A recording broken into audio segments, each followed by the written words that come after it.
انشا میری پھپھو کی اکلوتی بیٹی تھی اور 400 ایکڑ زمین کی مالک تھی، اور انشا کے ابو اتنی بڑی پراپرٹی کسی غیر کے حوالے تو نہیں کرنا چاہتے تھے، لہٰذا انہوں نے انشا کی شادی مجھ سے کرا دی، لیکن چونکہ وہ مجھے پسند نہیں تھی لہٰذا میں نے بیوی کے روپ میں اسے کبھی بھی قبول نہ کیا۔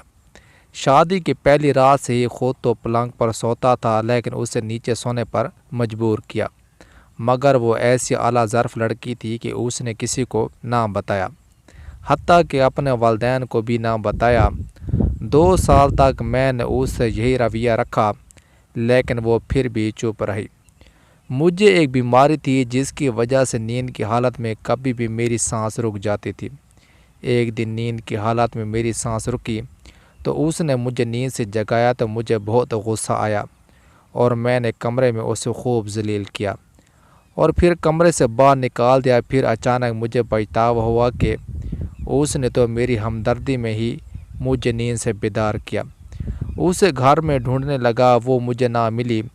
الماری کھولی تو اس میں ایک خط پڑا تھا جس پر لکھا تھا کہ پچھلے 2 سالوں میں رات کو فرش پر سونے کے دوران میں نے 20 دفعہ ایم اے کی تعلیم مکمل ہونے والی تھی۔ میرا آخری سمسٹر چل رہا تھا جب میں عید کی چھٹیوں میں گھر آیا۔ میں نے آج دل میں منصوبہ بنا رکھا تھا کہ گھر جاتے ہی ابا جان کو اپنے پسند کے بارے میں آگاہ کروں گا۔ میری یونیورسٹی فیلو ہے، مجھے بہت پسند ہے اور میں اس سے شادی کرنا چاہ رہا تھا، بس صحیح موقع کی تلاش تھی۔ اس دفعہ عید کے موقع پر گاؤں گیا تو میں نے سوچا کہ ابا جان کو اپنی پسند کے بارے میں آگاہ کروں گا اور پھر اپنے والدین کو عنبر کے گھر بھیجوں گا تاکہ میری زندگی مکمل ہو جائے۔ ابا جان نے مجھے جیپ میں بٹھایا اور کہا، آؤ ذرا زمینوں کا چکر لگاتے ہیں۔ میں ابا جان کے ساتھ جیپ میں سوار ہو کر تھوڑی دیر بعد ہم اپنی زمینوں پر پہنچ تو ابا جان نے کہا، یہ ہمارے باپ دادا کی زمینیں ہیں جو ہمیں وراثت میں ملی ہیں۔ دادا جان کہا کرتے تھے کہ زمین ماں کی طرح ہوتی ہے، اس کی حفاظت ہم سب کی ذمہ داری ہے۔ میں نے کہا، جی ابا جان، میں آپ کی اس بات سے اتفاق کرتا ہوں۔ اس کے بعد ابا جان نے مجھ سے سوال پوچھا کہ رفاقت، کیا تم یہ پسند کرو گے کہ ہماری یہ زمینیں جو ہمیں وراثت میں ملی ہیں کسی غیر کے پاس چلی جائیں؟ میں نے کہا، ابا جان آپ کیسی باتیں کر رہے ہیں، میں کیا کوئی بھی شخص ایسا بالکل نہیں کرے گا، ان زمینوں کی حفاظت ہماری ذمہ داری ہے۔ ابا جان نے مجھ سے کہا، رفاقت بیٹا، انشا میری بھانجی ہے، مجھے اپنی بیٹیوں سے زیادہ عزیز ہے، 400 ایکڑ اکلوتی وارث ہے۔ میں چاہتا ہوں کہ انشا کو اپنے گھر کی بہو بنا لوں، امید ہے میری اس پسند پر تجھے کوئی اعتراض نہ ہوگا۔ ابا جان کے منہ سے یہ الفاظ سن کر میں حیران ہوا، پریشان ہونے کے ساتھ ساتھ سوچنے لگا کہ یہ میرے ساتھ کیا ہوا۔ میں تو یہاں ابا جان کو اپنی پسند کے بارے میں بتانا چاہتا تھا، لیکن اس سے پہلے ہی ابا جان نے مجھے ایک آزمائش میں مبتلا کر دیا۔ زندگی میں کبھی میں نے ابا جان کے کسی حکم کی خلاف ورزی نہیں کی تھی، نہ ہی بحث کی تھی، لیکن آج ایک ایسا موقع تھا جس کی وجہ سے میں شش و پنج میں مبتلا ہو چکا تھا۔ مجھے کوئی سمجھ نہیں آ رہی تھی کہ میں کیا کروں۔ اگر اب میں نے اپنی پسند کا اظہار کیا تو ابا ناراض ہو سکتے تھے، اور ابا جان کی ناراضگی میں مول نہیں لے سکتا تھا، مگر یہ بھی ایک حقیقت تھی کہ انشا کے بارے میں تو میں نے بھی ایسا سوچا تک نہیں تھا۔ اس کا اور میرا کوئی میچ نہیں تھا۔ وہ ساری زندگی گھر میں رہی اور ایک دفعہ بھی سکول نہ گئی، جبکہ میں ایک پڑھا لکھا لڑکا تھا۔ ایک طرف عنبر کا چہرہ میرے سامنے آتا، دوسری طرف اپنے باپ کے چہرے پر نظر ڈالتا۔ دل پر پتھر رکھ کر میں نے اپنی محبت کی قربانی دی اور سر جھکا کر ابا کے اس فیصلے کو مان لیا۔ ابا جان نے مجھے گلے سے لگایا اور اس کے بعد اگلے ماہ کی 20 تاریخ کو انشا سے میری شادی طے ہو گئی۔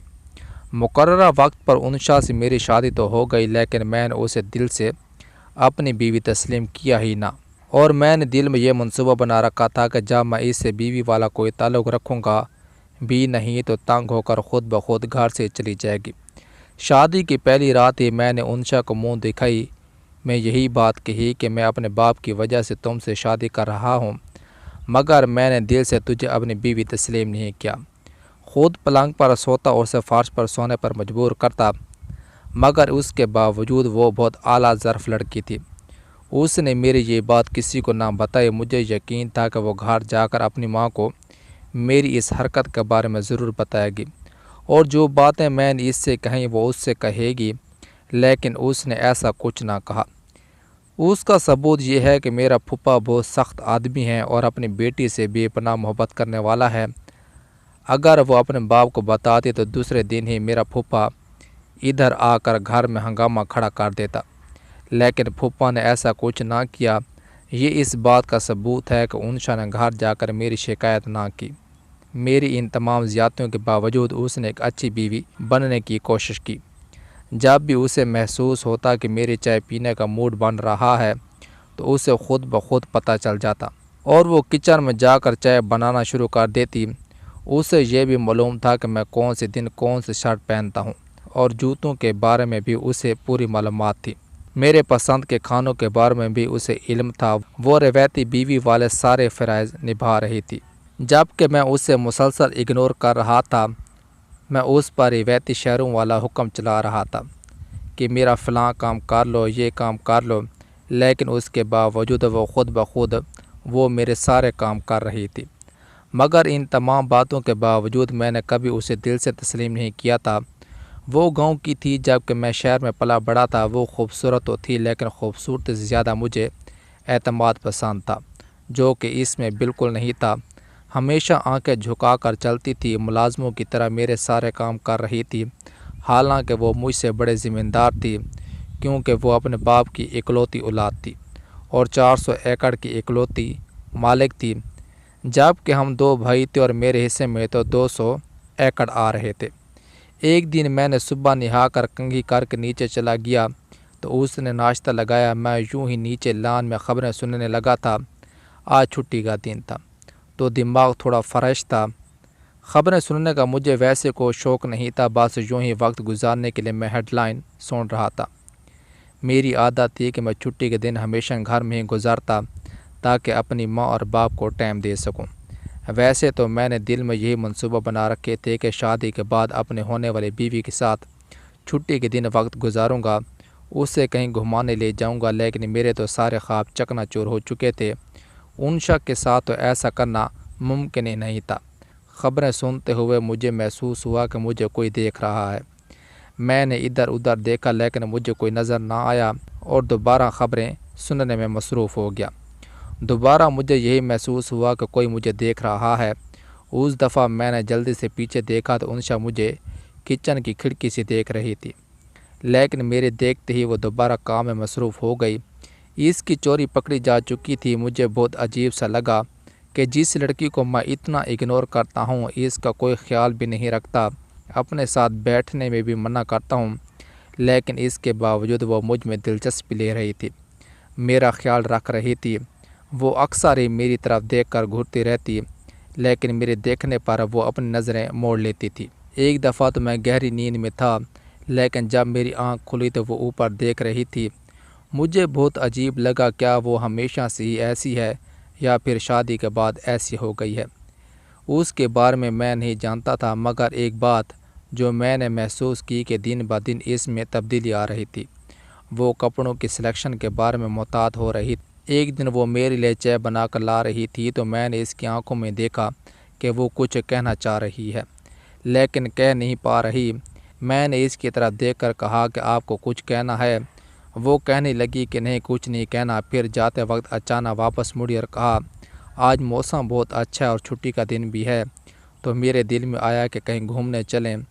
اس کی یہ بات سن کر میں حیران ہوا اور اس کی طرف دیکھ کر کہا، کیا کہہ رہی ہو؟ میں تمہارے ساتھ بیٹھنا پسند نہیں کرتا تو گھومنے کیسا چلا جاؤں؟ بڑی عجیب لڑکی ہو، چھوٹی سی بات کو نہیں سمجھتی کہ میں نے اپنے باپ کی وجہ سے تجھ سے شادی کی تھی، ورنہ میرا کوئی ایسا ارادہ نہیں تھا۔ وہ کہنے لگی کہ اگر آپ نے شادی کر ہی لی ہے تو پھر نبھانے کی کوشش تو کریں۔ میں نے کہا کہ میرے پاس ان فضول باتوں کا وقت نہیں ہے۔ پھر بغیر چائے پیے ہی وہاں سے باہر چلا آیا اور پھر لان میں بیٹھ کر ٹی وی دیکھنے لگا۔ انشا بیچاری واپس اپنے کمرے میں چلی گئی۔ میں دل ہی دل میں سوچنے لگا کہ وہ بیچاری کمرے میں رو رہی ہوگی۔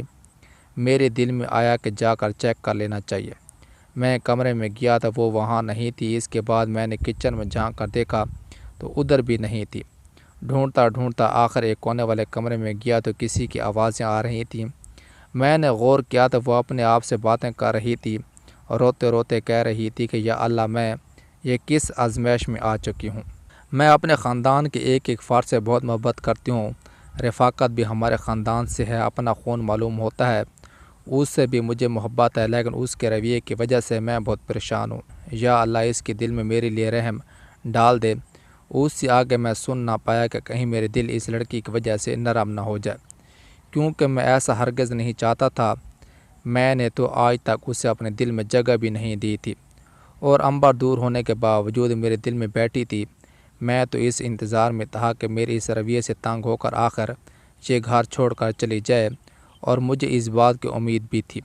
ابا جان نے محسوس کیا کہ شادی کے بعد میں انشا کو لے کر کہیں نہ گیا اور نہ ہی اسے گھمانے لے گیا، تو ابا جان نے مجھ سے کہا کہ کل انشا کے ساتھ شہر چلے جاؤ، کچھ دن ادھر ٹھہر جاؤ۔ میں نے دل میں سوچا کہ ابا جان نے مجھے کس آزمائش میں ڈال دیا ہے۔ شہر میں بھی ہمارا ایک گھر تھا۔ میں انشا کو ساتھ لیے شہر کی طرف روانہ ہو گیا۔ ابا جان نے 3 دن قیام کرنے کا حکم دیا، اور یہ 3 دن مجھ پر بہت بھاری پڑنے والے تھے، مگر شہر جا کر میں نے دل میں سوچا کہ اب آ ہی گئے ہیں تو اس لڑکی سے اپنا رویہ کچھ درست کر لوں۔ یوں مسلسل خاموشی اچھی نہیں، اور یہ بہت عجیب لگتا ہے کہ ایک بندی آپ کے ساتھ ہے اور آپ سے بات تک نہیں کر رہی۔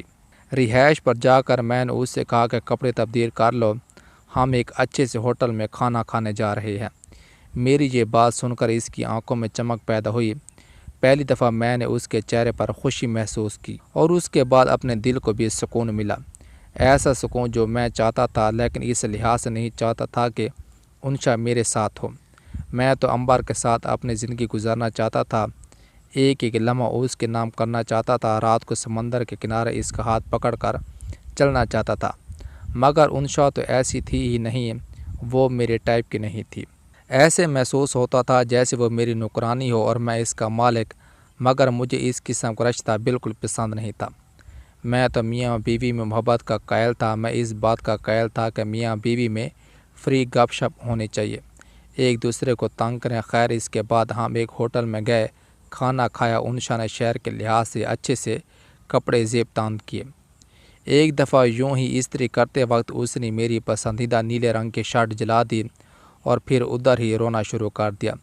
حالانکہ وہ آسانی سے میری اس شرٹ کو چھپا سکتی تھی، کیونکہ میرے پاس دوسری شرٹیں تھیں اور مجھے یہ بات یاد بھی نہ ہوتی کہ کون سی شرٹ کہاں ہے۔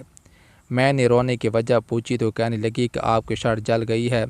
مجھے غصہ تو بہت ہے، لیکن میں نے کہا ٹھیک ہے، کوئی مسئلہ نہیں۔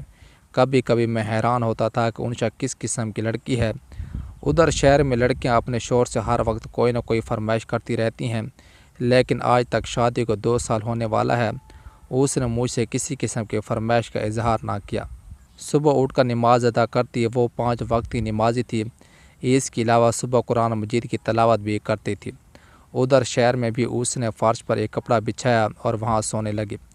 ایک رات میں سو رہا تھا کہ سیدھا ہونے کی وجہ سے میری سانس رک کر آ رہی تھی۔ میرے دوست بھی میرے بارے میں یہی بتاتے تھے۔ بچپن میں والدین کو بھی میری اس بیماری کے بارے میں پتہ تھا کہ سیدھا سونے کی وجہ سے میری سانس میں رکاوٹ پیدا ہو جاتی ہے، مگر انشا کو کسی نے نہیں بتایا تھا۔ اسے محسوس ہوا تو اس نے مجھے نیند سے بیدار کرنا چاہا۔ یہ صبح کا وقت تھا جب میں نے دیکھا کہ وہ اپنے ہاتھوں سے مجھے نیند سے بیدار کر رہی ہے۔ مجھے شدید غصہ آیا۔ میں نے انشا سے کہا کہ تمہاری جرأت کیسی ہوئی مجھے ہاتھ لگانے کی؟ میں نے منع بھی کیا تھا کہ میرے قریب مت آیا کرو، تم سمجھتے کیا ہو اپنے آپ کو؟ جب میں تم سے کئی بار کہہ چکا ہوں کہ میں نے دل سے تمہیں بیوی تسلیم نہیں کیا، تو کیوں بار بار مجھے تنگ کرنے کے لیے آ جاتی ہو؟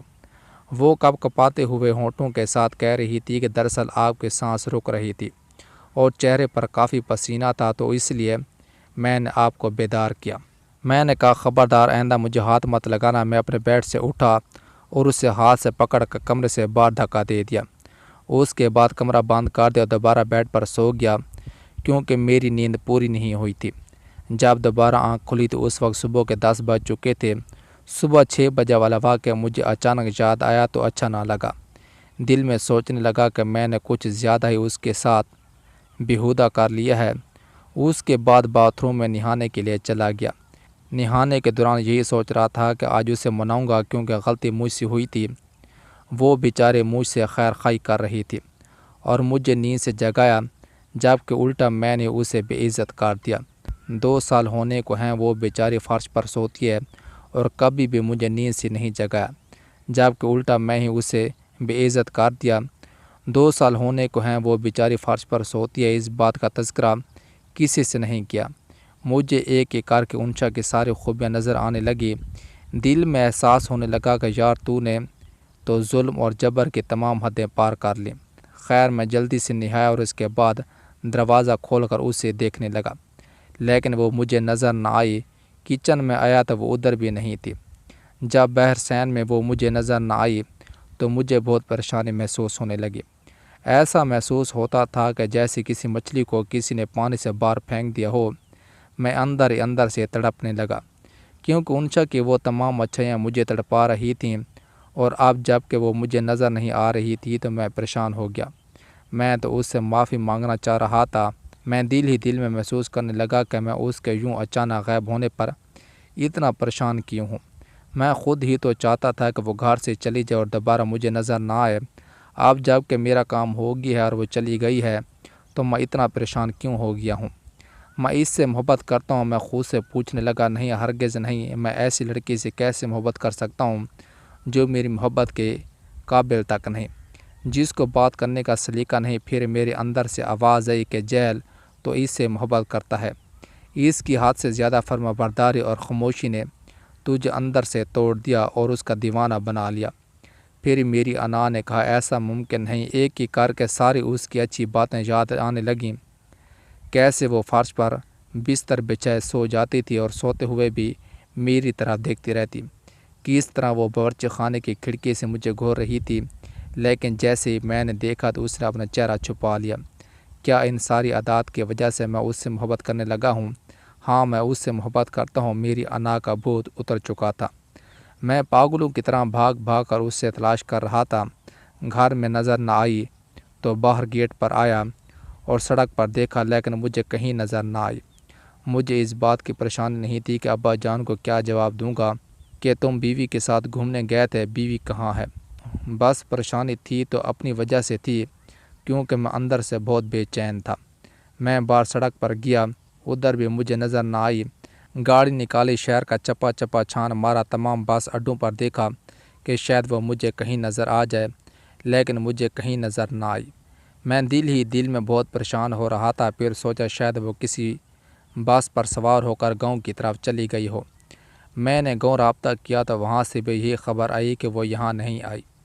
تھک ہار کر واپس اپنی رہائش پر آیا، صوفے پر لیٹ گیا۔ سر سے لے کر پاؤں تک میں پسینے میں شرابور تھا۔ انشا کی ایک اچھائی مجھے یاد آ رہی تھی کہ شادی کی پہلی رات سے لے کر آج تک کیسے وہ خاموشی کے ساتھ فرش پر بستر بچھا کر سو جاتی تھی، کیسے کچن کی کھڑکی سے وہ مجھے دیکھ رہی تھی، اور جیسے ہی میں نے دیکھا تو اس نے اپنا چہرہ چھپا لیا۔ کیا اس سے بھی بہتر بیوی مجھے مل سکتی تھی؟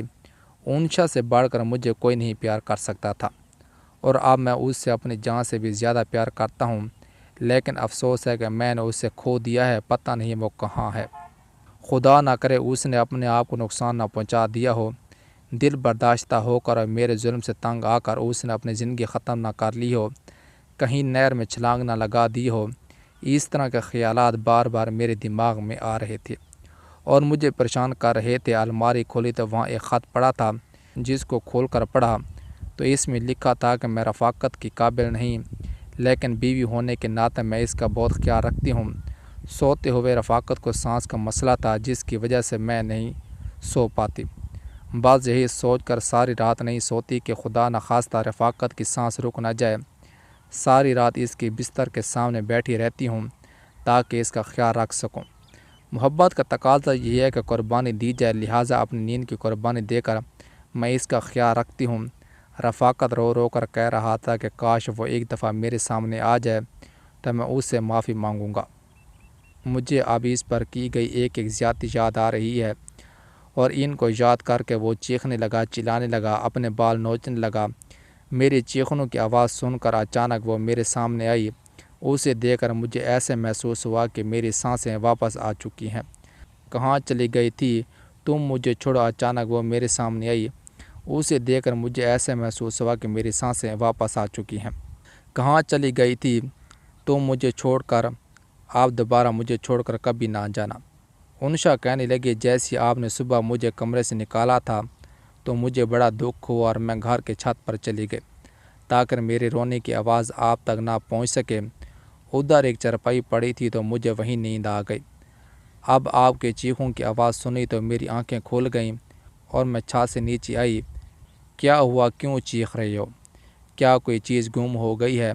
میں نے انشا سے کہا ہاں تم گم ہو گئی تھی، اب میں تمہیں اپنے سے دور نہیں کروں گا، تو میری سب سے اچھی بیوی ہو جبکہ میں تمہارا برا شوہر ہوں، مجھے معاف کر دینا، میں نے تمہارے ساتھ بہت زیادتی کی، خدا را مجھے معاف کر دو۔ انشا نے کہا کہ آپ معافی کیوں مانگ رہی ہیں، مجھے شرمندہ مت کیجیے، آپ کل بھی میرے لیے قابل احترام تھے، آج بھی میں آپ کی اتنی ہی عزت کرتی ہوں۔ انشا نے دل سے مجھے معاف کر دیا، بس یہی میرے لیے کافی تھا۔ شادی کے پہلی رات سالگرہ پر میری خواہش پر انشا کو دوبارہ دلہن بنایا گیا۔ شادی کی تمام رسومات دوبارہ کی گئیں۔ دلہن کے روپ میں وہ چاند کا ٹکڑا لگ رہی تھی۔ وہ اتنی خوبصورت ہے یہ مجھے آج پتہ چلا، مگر سب سے زیادہ خوبصورت اس کا اخلاق تھا۔ اس کا دل ایک انمول موتی کی طرح خالص تھا اور میں اپنے آپ کو خوش نصیب سمجھتا تھا کہ مجھے انشا جیسے بیوی ملی۔ اوکے دوستو، چینل کو لازمی سبسکرائب کریں، بیل کے آئیکن لازمی دبائیں تاکہ ہر آنے والی ویڈیو کی نوٹیفیکیشن آپ تک پہنچ سکے۔ خدا حافظ۔